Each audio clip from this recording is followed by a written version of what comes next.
Right, so next up is to sort this area of the seat unit out. So I'm going to hit this with the grinder to take off all the big lumps and bumps. It's been fiberglassed on the inside of here, so it's got some sort of resin coming through, etc. So we'll give this all a sand down and then get some body filler on it, and then give it some sort of further sanding, and then get some paint on it. For now, I'll just do a quick basic rattle can paint job for now, just to get the bike going for Snetterton in a couple of weeks, and then as and when permitted, I'll get a proper paint job done on it. You know, I haven't ridden 1,000 before, so you never know, I might throw it up the road, so I don't want to make it look too shiny just yet. So yeah, that's the plan of attack. Right, so I've given it a sanding with the grinder and a paddle sanding disc, and just got rid of some of the sticky stuff with some acetone here, which is pretty good. You can get that from like beauty shops and stuff. It's for taking nail varnish off, so it's great at getting all the sticky stuff off ahead of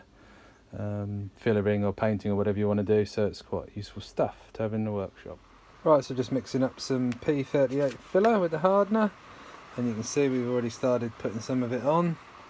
Again, please don't judge, I'm not a body repairman, I'm a salesman, but we're going to whop some more on and then get sanding.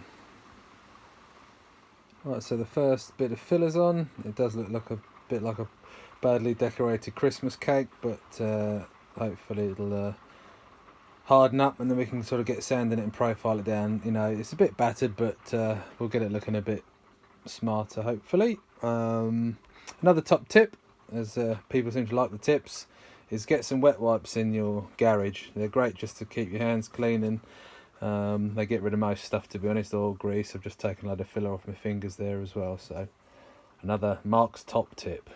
So while we're waiting for the filler to go off, I'll give this part of the fairing a clean. So we've got some residual marks there from the gaffer tape, a few old stickers, a few tyre marks, so rubbing's racing, as they say. So we're going to get on and clean it up, and maybe give it a bit of a paint. Right, so I've hit it with the electric sander, using a coarse grit, then a finer grit, and just hit it with some 1200. So it's pretty smooth. I've given it a wipe over with a wet wipe just to get all the dust off, and then let it dry. And then we'll pop a bit of masking tape on there and just sort of go with the black background for now, and then a bit of white paint on this bit, and see what it turns out like. Right, it's all masked up now, so time to hit it with some paint. Right, so I said a few coats of black paint and just put a bit of clear on it. It does look pretty pants, but it'll do for a race bike anyhow.